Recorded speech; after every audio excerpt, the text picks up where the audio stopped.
Welcome to The Way Home with Laura Smith, the show that brings you wonderful guests, helpful advice, and uplifting stories. The Way Home. Be inspired. Here's your host, Laura Smith. Well, I don't know about you. I've done a lot of traveling in my life, but sometimes nothing compares to the inner journey of the soul. I have an incredible guest tonight. I'm so grateful that she's come on. Sadhvi Bhagawati Saraswati and the book is called Hollywood to the Himalayas, A Journey of Healing and Transformation. She is going to tell you the background to this incredible story of literally how she came out of Hollywood and found herself in India and has now led a life of going on 3 decades of service to so many organizations around the world and just helping each human spirit and soul at a time. It's a very meaningful and deep conversation, and I'm really glad you joined us for that tonight. Sometimes we need to get into the deeper yearnings of the spirit and why we're here and our purpose and such. And I love it when I encounter people along the way who are willing to share their story, and hers is absolutely compelling. So make sure that you stay around for this hour. It's going to be very moving and interesting as well. And it's all because of a company that is sponsoring this programming. They believe also in inspiration, uplifting, good health and happiness and good people. Their name is Balance of Nature, and they make an incredible product, the fruits and veggies in a capsule. Nothing else like it in the world. I know there's some other products out there that have some of the components of having fruits and vegetables within them. But there is no product like Balance of Nature that is nothing but that. There's absolutely nothing else added. And Dr. Douglas Howard, many years ago, he was on a quest. Speaking of a journey of the soul, he was on a quest to find a way to help the elderly, actually, when he first started his whole scientific research behind Balance of Nature, to help elderly in finding ways for them to maintain good health and prevent sort of the natural lifestyle diseases that one gets over the years, and to really keep good nutrition going for people who maybe didn't have access or ways to get pure fruits and vegetables into their diet on a daily basis at the amount that they need. See, that's what's so important. Yeah, we can say we get fruits and vegetables. Maybe we have an apple. Maybe we make a salad. Or maybe we'll, saute something. However, the amount that people need to get as an adult is roughly 11 servings a day. And we're talking a serving is the size of your fist. Now, can you honestly say that you get 11 servings of raw fruits and vegetables per day? I know I don't. I would like to, but I don't get anywhere near that. And there's only one way that you can supplement that. And it's not by a vitamin you buy in the store or one that's made in a laboratory or tries to simulate the same nutritional value of a fruit and vegetable. There is no other product that gives you just the fruits and vegetables in their purest form, and that is Balance of Nature. They only have that product and fiber and spice, which is also the same thing. There's nothing added to it, no chemicals, no something that has been constructed in a laboratory. Fiber and spice is the same type. It's because we need fiber and the spices and the nutrition from that as well. So those are the 3 products that Balance of Nature makes. Nothing else. They are not focusing on 1,000 different things. That's it, because Dr. Douglas Howard found in his research all those many years ago that along with some daily exercise and 20 minutes of sunshine, plus the fruits and vegetables and the fiber and spice, is what we need. We don't need to buy all that extra stuff at the drugstore, hoping to simulate some kind of natural nutrition. You can get it just through fruits and vegetables and fiber and spice. So my sort of challenge to you is to focus on the fact that you need this type of diet with lots of fruits and vegetables, 11 servings a day, and then challenge yourself and see how much you're actually getting. When you go to the supermarket, when you come back, are you freezing them or sauteing them or heating them or whatever? And salad and potatoes don't really count, says Dr. Howard. It's really more the green leafy vegetables like kale and spinach than all the other fruits and vegetables, which there are 16 of the vegetables and fruit, and the fruits, there's 15. This is the variety that's in each of the capsules. You can't get this anywhere else. It is a remarkable thing. My parents, who are in their 80s, take it religiously because it makes a difference on them. It boosts their immune system, gives them energy, and I do as well. If I am feeling sluggish on any given day, I'll say to myself, did I take my fruits and veggies today? And the second I do, I honestly can say point blank, it makes a huge difference. I can actually physically feel the difference, and both in mental clarity and in physical energy. So right now, more than ever, we all need better nutrition and better immune systems, and fruits and vegetables is the healthy way to get it. Balance of Nature is easy to find. You go online to balanceofnature.com, or you can call them. Here's the number, 800-2468-751, 800-2468-751. Now, either way that you order, make sure that you put Laura into the promo code. They'll know that you heard it here on The Way Home with Laura Smith. So once again, Laura into the promo code. You'll get 35% off your first preferred order and free shipping. So by all means, go to balanceofnature.com and make the switch today to real nutrition, the kind that our bodies were made to have. And I'm so grateful to them for sponsoring The Way Home. When we come back, Sadhvi Bhagawati Saraswati, the author of Hollywood to the Himalayas, a journey of healing and transformation. Don't go away. It's The Way Home. Balance of Nature's fruits and vegetables in a capsule, changing the world one life at a time. I think this stuff works. I don't seem to have the highs and the lows. You know how sometimes you get real slow and low during the day, and I'm a type A guy, so I go a lot. And I'm more alert, and it seems like I don't seem to feel famished. And it's not very expensive. And the idea of having that freeze-dried or that nutrient in that capsule, and who's going to eat all those vegetables? You know, most of us don't eat right anyway. So whatever the science behind this, I think Balance of Nature is a great idea. And I'm going to probably stay with it until I drop. Get a wide variety of all your daily recommended servings of whole fruits and vegetables without having to leave your home. Right now, Balance of Nature is offering free shipping and 35% off on any new preferred order. Call 1-800-2468-751 or go to balanceofnature.com and use discount code Laura. Welcome back. You're listening to The Way Home with Laura Smith. Here's Laura. Wonderful to be with you tonight. And if you have been feeling like maybe you're trying to find your purpose, I know the whole last year with the pandemic and everything, a lot of people have been going inward and seeing, well, their purpose in life, maybe from a different perspective, because kind of sheltering in place and being quiet, not doing the normal activity load that we normally do, caused a lot of people to look at their lives differently. Well, there is someone who did that quite a while ago, a few decades ago, quite frankly, and her life changed forever, and now she's changing the world. She has a beautiful new book. It's called Hollywood to the Himalayas, a journey of healing and transformation. My guest is Sadhvi Bhagawati Saraswati. So grateful to have you on the show today. Thank you for coming on, Sadhvi. Thank you, Laura. It's wonderful to be together. What an incredible story. A lot of people have healing journeys and they eventually write books about them. Yours is really very groundbreaking and changing a lot of thinking, I think, in the world, especially during these times. You couldn't have released the book, I think, at a better time when people are truly, truly going inward and asking what their purpose in life is. If you could give my listeners a good background to sort of your life before what it is now, which is just truly changing the world. And then, but how you got there. And so from Hollywood to the Himalayas suggests obviously that you were an American girl who eventually found her way to India and into the hearts and souls of the country there and the rest of the world. Tell us, please, a little bit of your journey. Sure. You know, it's interesting because there's actually two arcs, and you're absolutely right. The physical arc is the arc of traveling quite literally from Hollywood to the Himalayas via Palo Alto.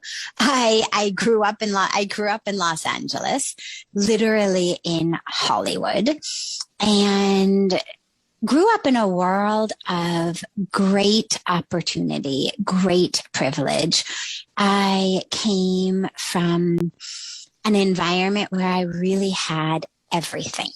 I had all of the access, all of the opportunity, all of the education, all of whatever most of us are taught, we need to be happy. And if you had to paint a picture, you would say, this is what I want.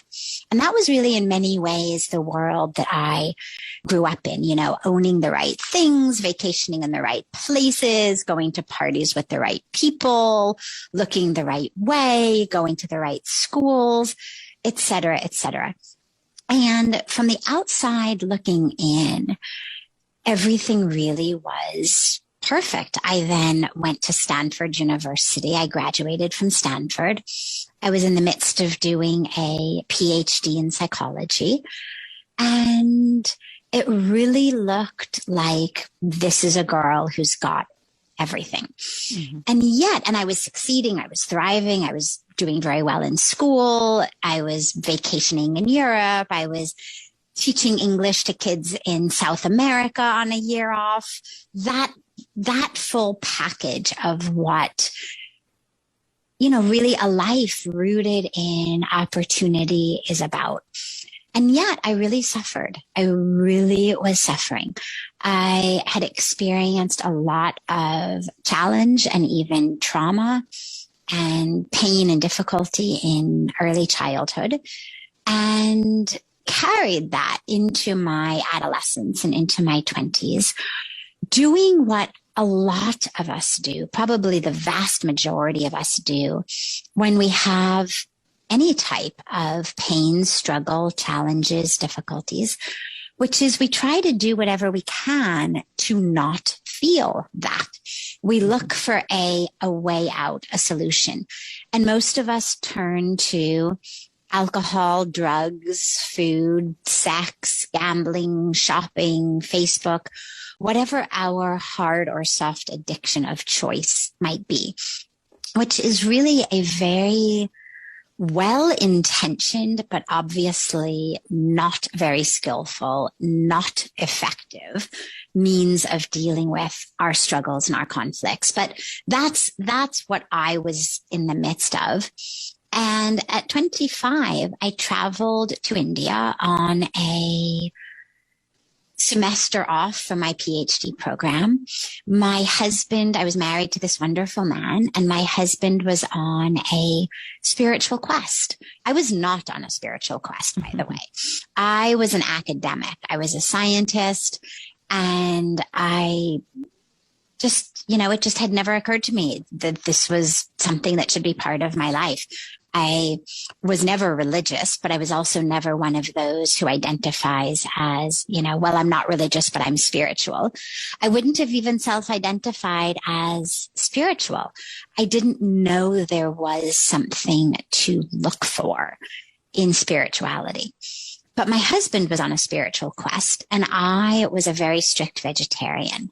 And so when he said he wanted to go to India, I agreed because I knew that at least in India, I would be able to eat very well, and I wouldn't have to grill waiters in languages that I didn't speak about whether there was, chicken broth in their vegetable soup or egg on their salad or fish in this, or I just knew I would be able to eat. So I agreed. I agreed to go, and we get to India and open up. This was September 1996, so there was no Google, but we opened up a Lonely Planet guidebook, this 500-page, brick of a book, and said Rishikesh. I mean, I just literally looked at it and was like, let's go to Rishikesh.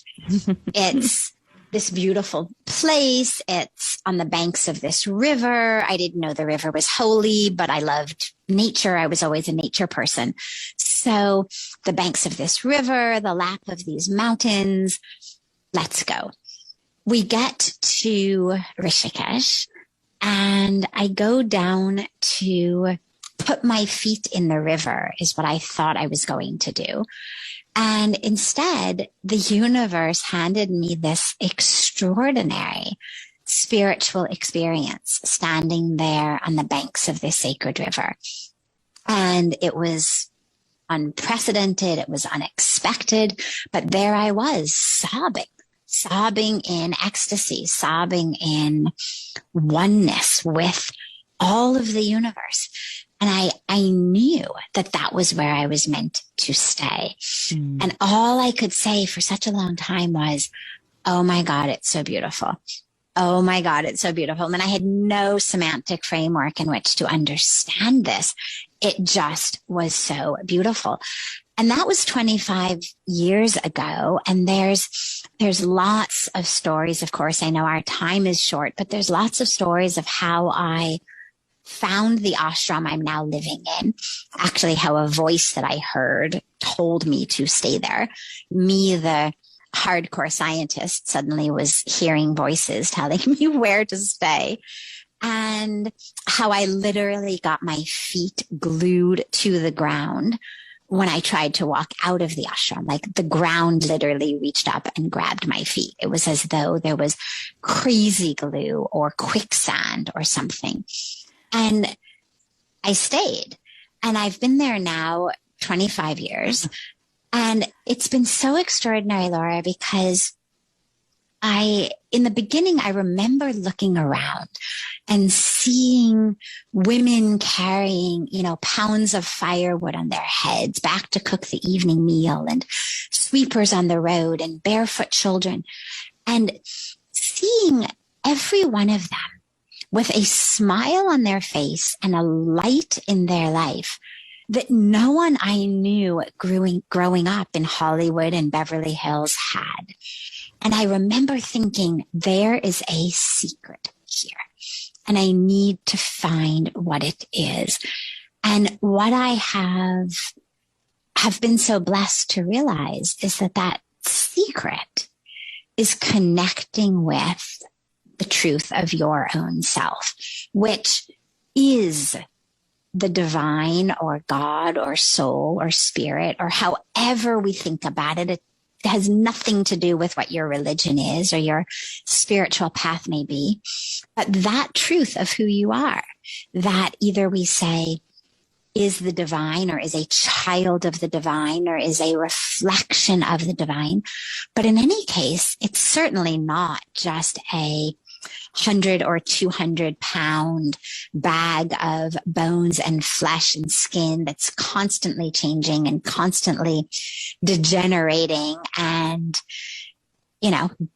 accumulates titles and degrees and careers and money and pain and grudges and unfulfilled expectations and all of these things during the decades of its life, and then it's over. That's definitely not who we are. It's so funny. I just had Neil Donald Walsh on the show a few weeks ago, and he said something so very similar, but he did it in this other context. He said, get the girl, get the job, get the this, get the that, then get the hell out. And that's kind of how he described it, how a lot of us, we go through much of our lives, just sort of accomplishing the next human goal, and all with a in our hearts, wanting to make the best of it and do the best that we can. But sometimes it just becomes some pursuit of those things, and out we go after that. For my listeners to understand that when you said you grew up in a life of privilege, you also had this traumatic childhood, in the sense that there was abuse there, and you went through such traumas as eating disorders and things like that. So when you find yourself in India, thinking that you're going there just to accompany your husband and eat good food that's easy to order because you're a vegetarian, and you find yourself having the spiritual experience, for people to understand that might have also gone through so much trauma, and maybe in their past, and don't think that maybe they can move to India and live a life of service after that. Do you feel, Sadhvi, is this, when you do start this quest and you start to find yourself, as you did with your feet in the river, and sort of just surrendering all of that, and all the joy that came with that, and the letting go of all that was past, is that something that everyone eventually must come to that point? Or was that your individual journey when you heard the voice inside in your head and you looked around, no one was there, and it said, you must stay here? Do we all have that opportunity, or is it just your personal destiny? I always wonder this. We all have it, Laura. We all have it. And that's where, when I was saying that there are these two arcs. So arc one, of course, was my physical journey from Hollywood to the Himalayas, via Palo Alto. That was my, in India, we say dharma. You could say purpose of life. That was really what I was here to do, because the purpose of my life became then, and it was clear that it was, to teach and to share and to guide and to help and to be a vehicle for inspiration for people, motivation for people. But everyone's purpose is different. Everyone's dharma is different. And the way that it's going to unfold for people are infinitely different. As many people as we have on planet Earth, that's as many different dharmas and purposes as we have. So no, it does not at all have to happen in that same physical arc. What needs to happen, though, is the second arc, which is the arc of our way of thinking. So there's what we could call Hollywood way of thinking, which is this: yes, get the job, get the girl. If I want happiness, which we all do, in order to get it, I need to have this career, this title, this waist size, this new mobile phone, this partner, a picket fence of this height, etc. And we keep running after that.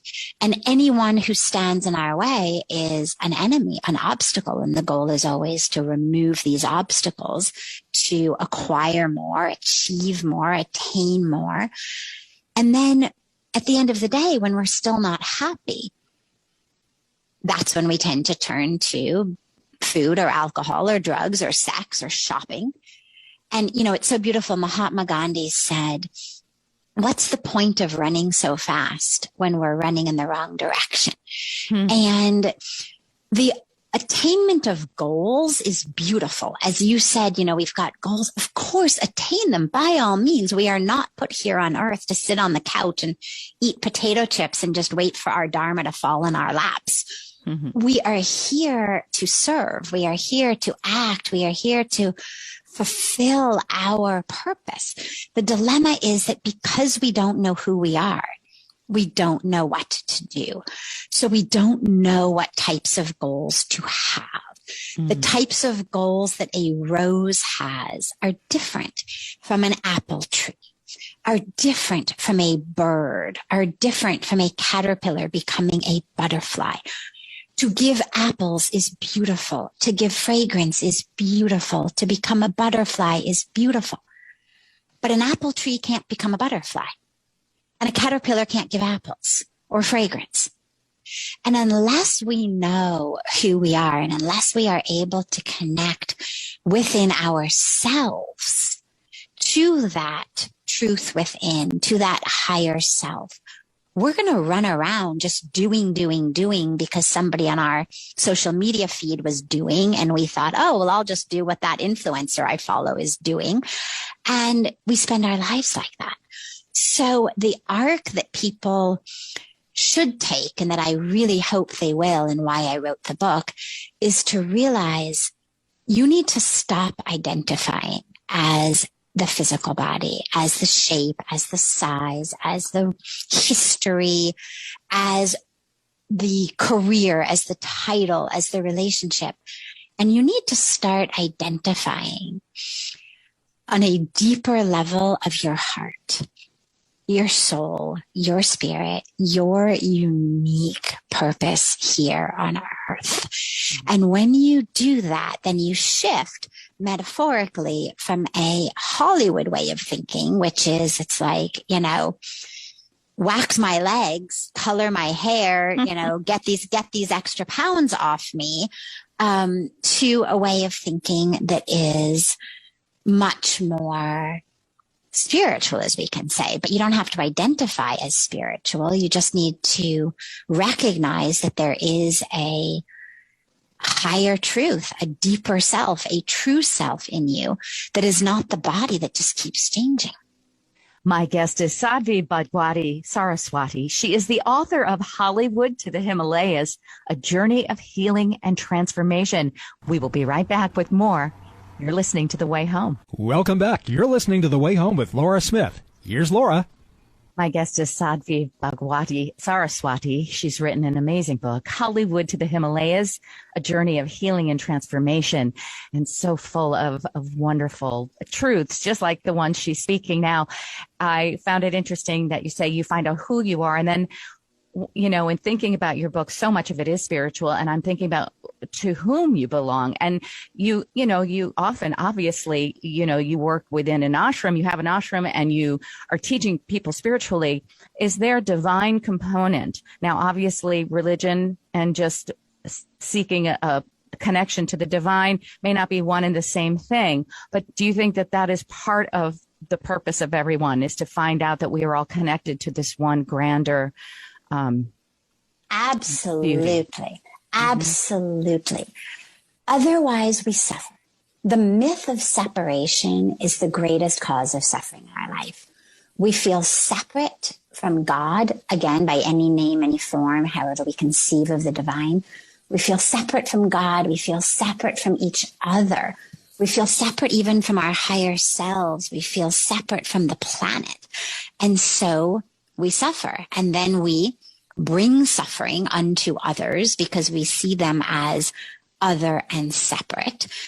And to realize our oneness, this is yoga. I mean, these days everybody's doing yoga and it's wonderful. And the word yoga, literally the Sanskrit word yoga, means union. And it is a union of this individual self with this size, this shape, this history, with the ultimate divine, infinite, capital S self, however we conceive of that. That is what yoga is. And that is absolutely our highest purpose, to recognize that oneness and that union with all. Absolutely. And I love the title. If you think about Hollywood to the Himalayas, A Journey of Healing and Transformation, you're thinking, well, perhaps she's gone from being, this very, material based entity to now this spiritual person who perhaps sits in a cave and meditates all day long. However, I want to remind people some of the incredible work that you do that is so much part of the world, but from a different vantage point and perspective. You are on steering committees of the International Partnership for Religion and Sustainable Development and the Moral Imperative to End Extreme Poverty in conjunction with the United Nations and the World Bank. Also, General of Global Interfaith Alliance called WASH, which helps to bring clean water to people. I mean, you are doing a lot. You're not just sitting somewhere and meditating all day, obviously. You're very, very plugged in to the world. How do you juggle, and that's not a really good word, but how do you balance all the work that you do in the so-called world, but with bringing these spiritual attributes to it in everything that you do and your purpose? The service is really the most natural outcome of a spiritual practice. If your meditation is real, if your yoga is real, if your prayers and connection with the divine are real, you're going to stand up off that cushion, off that mat, and you're going to serve, because you will have experienced an awareness that the world is not separate from you. So whether it's children who are starving, women who are dying in childbirth, rivers that are being polluted, trees that are being cut down, the indigenous people who live where the trees are being cut down, they're not separate from us. And so our work for women and children and orphans and water and climate change is all because we recognize it is self. If you trip and you fall and you injure your right leg, your left leg is going to pick up the extra weight. We call that limping. But nobody has to say, oh, great humanitarian, wonderful left leg. Could you do me a really big favor right now? The left leg does it automatically because it understands the right leg is self. And we serve because the world is self. And that is the highest and deepest spiritual realization that we seek for, that we teach, that we share about. When you are connected, you serve the way that all the different parts of the body serve the body. Well, we are part of humanity. We are part of creation, and therefore we serve. I thank you, because the message is just, it's so simple, but it's so profound. And your book is rife with this type of profound truth and love, too, the love that comes out of its pages and your voice here today. Sadhvi Bhagawati Saraswati, her book, Hollywood to the Himalayas, A Journey of Healing and Transformation. It will transform you and your loved ones if you get your hand on one of these books. Now, I know as we have a minute before we close here today, Sadhvi, you are going to be actually showing up in different places around the country and with your book, and tell us where you're going to be in the area soon so people can maybe come see you and meet you in person. Great. I will give them really quickly. But since we only have a minute, I also want to just let people know that the tour dates and schedules are on the website of hollywoodtothehimalayas.com, hollywoodtothehimalayas.com. So if you're driving without a pen, don't worry. But if you have a pen or a really good memory, I'm going to be in Chicago next week on the 12th, 13th, and 14th. That is Thursday, Friday, Saturday. Thursday, the 12th, I will be at Barbara's Bookstore in the Hawthorne Mall in Chicago on August 12th at 6 p.m., doing a reading and signing and discussion with Dr. Bob Wright of the Transformational University and Leadership Programs.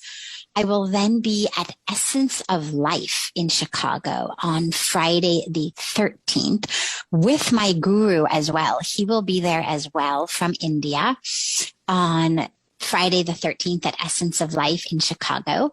And then on the 14th at 11 a.m., we will be at the Manav Seva Mandir in Bensonville, Illinois, just outside of Chicago.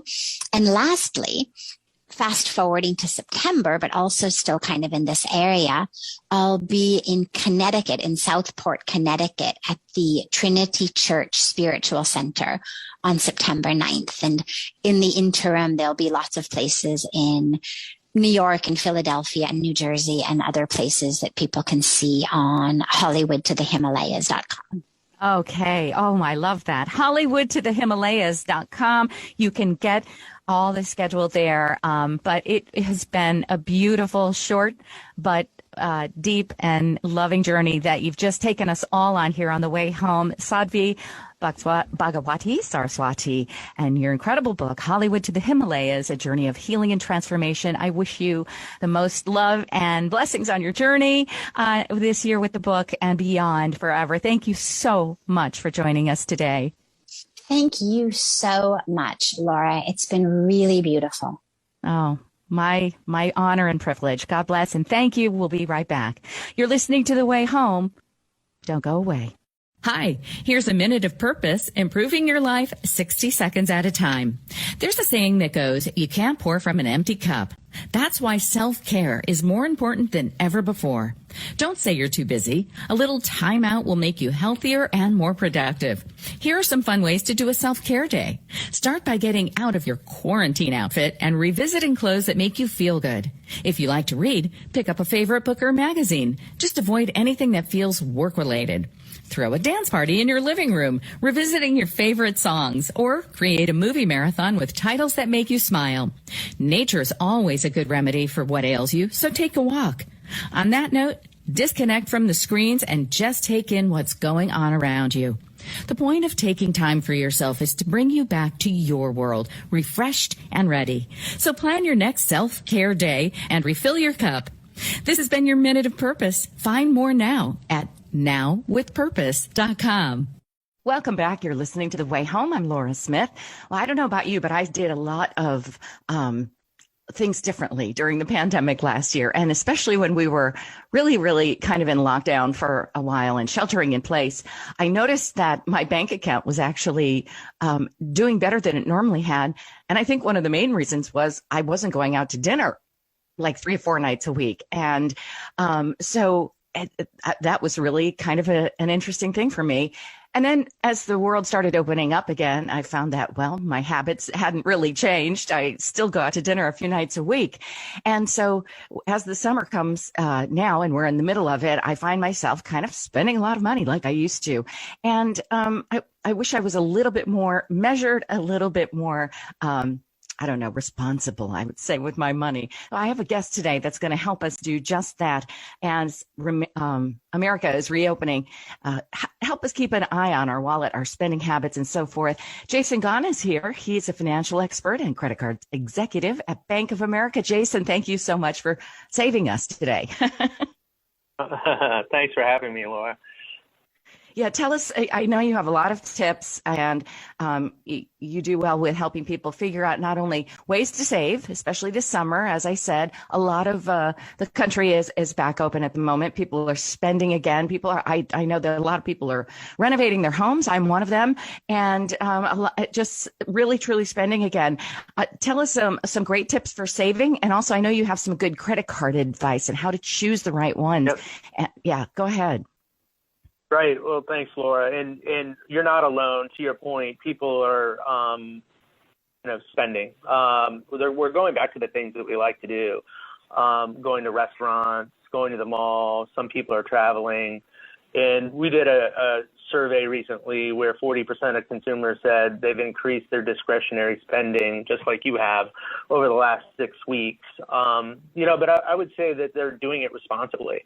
You gave some great examples for yourself. People are coming out of the pandemic where they spent less, saved more, and there is some demand out there, or kind of often referred to as the industry, some revenge spending that's happening out there. But generally, the consumer is in great shape and doing it responsibly.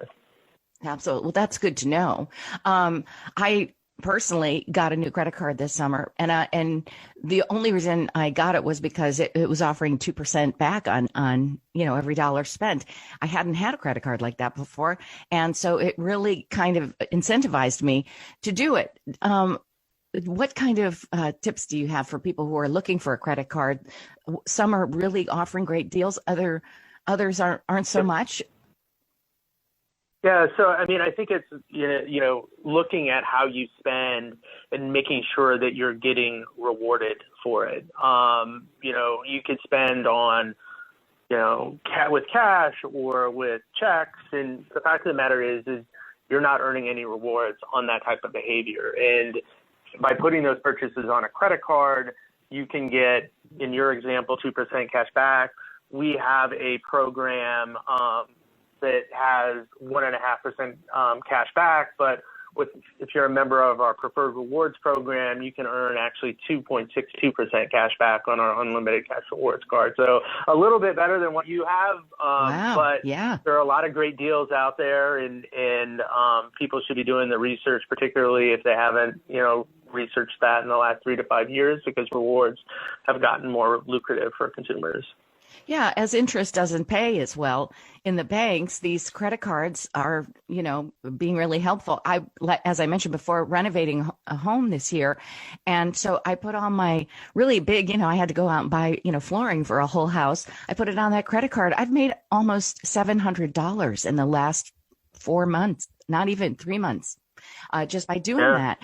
Yeah. So, and that's incredible. And if I had 2.62, I think I would be doing even better. So at Bank of America, yeah, that's awesome. So if people go to Bank of America, they can just talk to any of the, the branch managers there and be guided to the right card for them. When you say a preferred customer type of thing, do they have to opt into like all sorts of different things to be able to get that type of reward on their card? Yeah. The Preferred Rewards program is a bank rewards program that gives discounts on auto loans and mortgages, but also amplifies credit card rewards. So it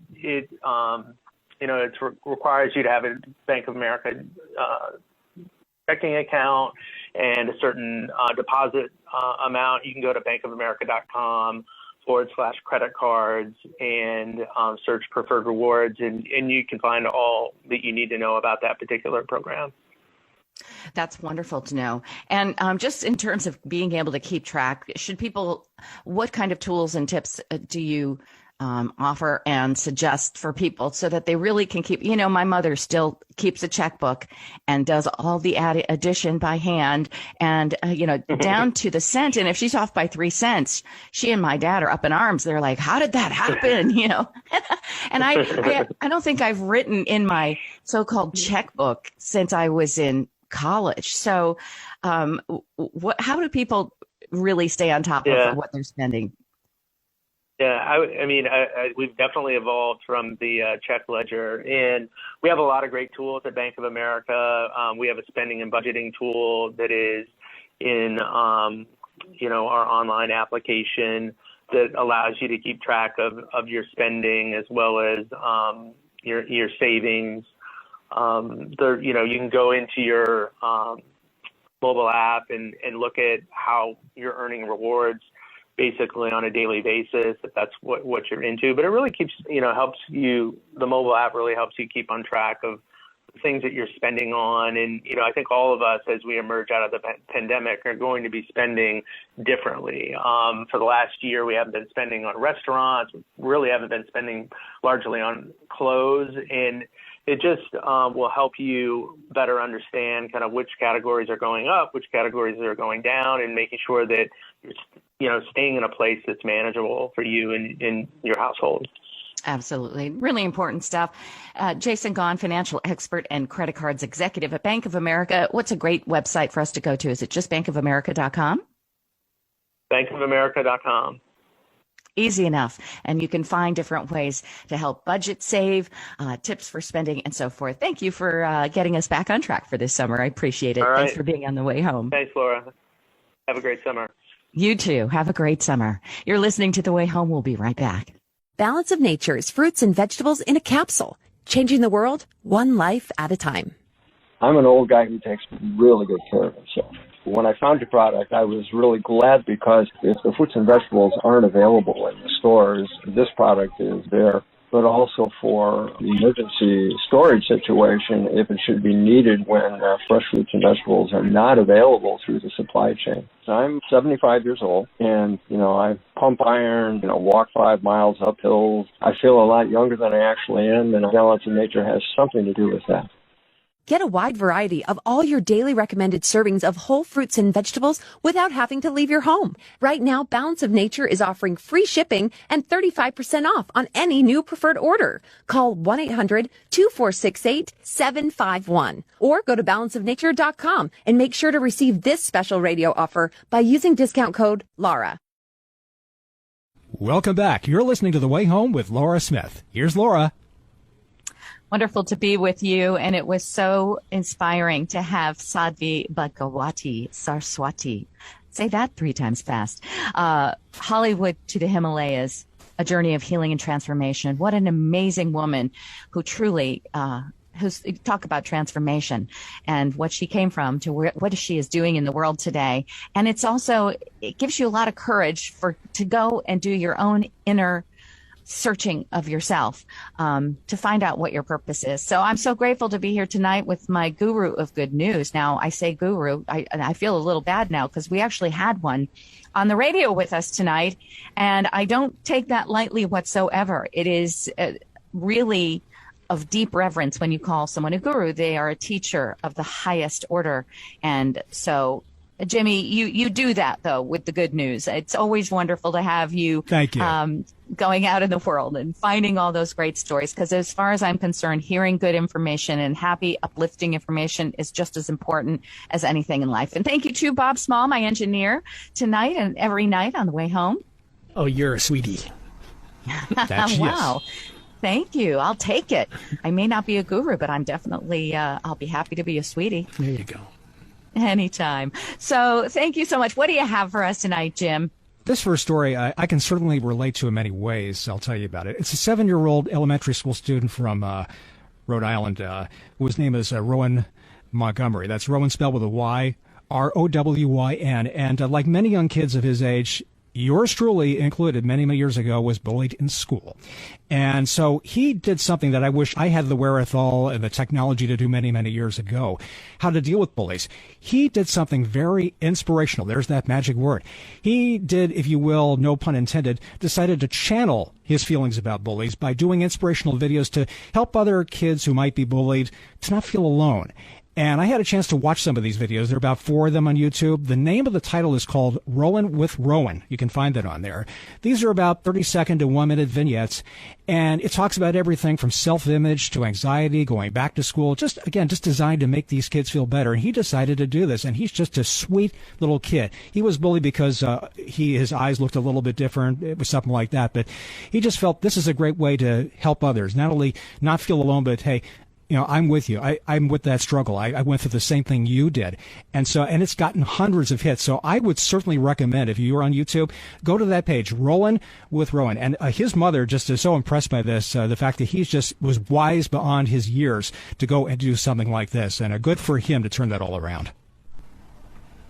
So how old was he? Do you know? Did you say? 7 years old and doing this. That's what, second grade? 7 years old? 7 years old, yes. And when you say, is it Rowing with Rowan? Yeah, Rowyn is his first name. It's spelled a little differently, the first name. Rowan Montgomery. What's the title of it? Oh, Rolling with Rowan? Rolling. Say that 10 times. Rolling with Rowan. That's okay. Rollin apostrophe, now with a G. Can leave off the G. Oh, my God. I am going to look for those. Are they on YouTube? That. Yes, they are. At least 4 videos that I found today.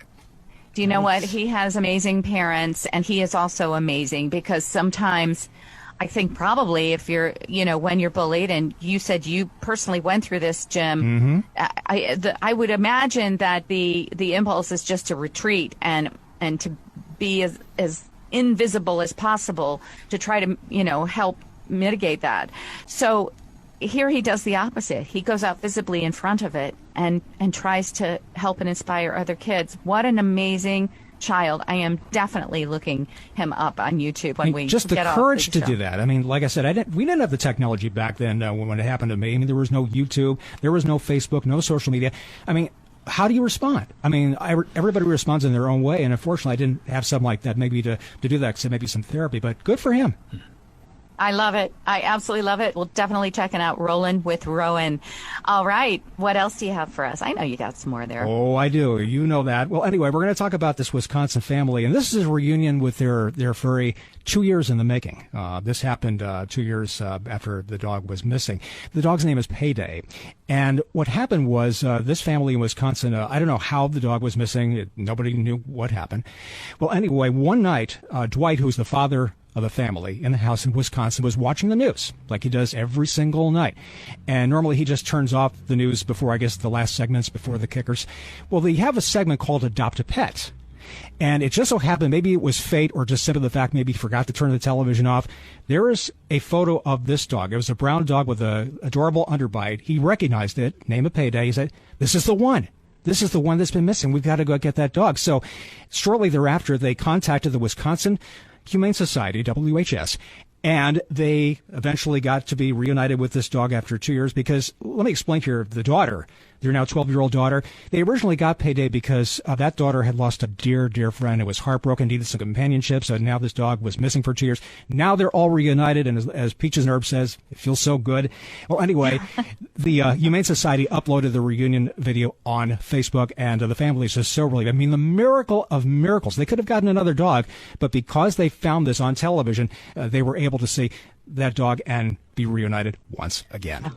I love that. I have goosebumps because it's a little miracle. It's a big miracle, actually, when that happens. And I'm excited because we are going to be having a pet psychic on in a week or so, and somebody who has written a book about all things with your fur baby and how they love us and how to understand them and our relationship to animals. So I'm looking forward to that. But yes, I tell you, that is if you don't think that there's a bigger, I don't know, a higher being, something, yes, and that reunites, lost pets with their owners and other people from each other. And really, it's when you take a look at stories like that, it truly gives you faith and hope that there are truly people watching the details of our lives. That is just wonderful. Thank you so much, Jimmy Dean, the guru of good news. I call you for the wonderful stories and lovingly, tonight. I might add, yes.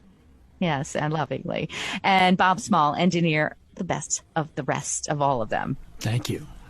All right. Well, we'll see everyone next week. This is The Way Home with Laura Smith. You can always get our podcasts at WLSAM.com or WGCH.com. It's The Way Home with Laura Smith. Just Google that and it'll pop up there and you can see the podcast, all the wonderful conversations that I've been so blessed to have over the many, many years and days of doing the show. And we'll be back next week with another episode. I'll talk to you soon. Lots of love.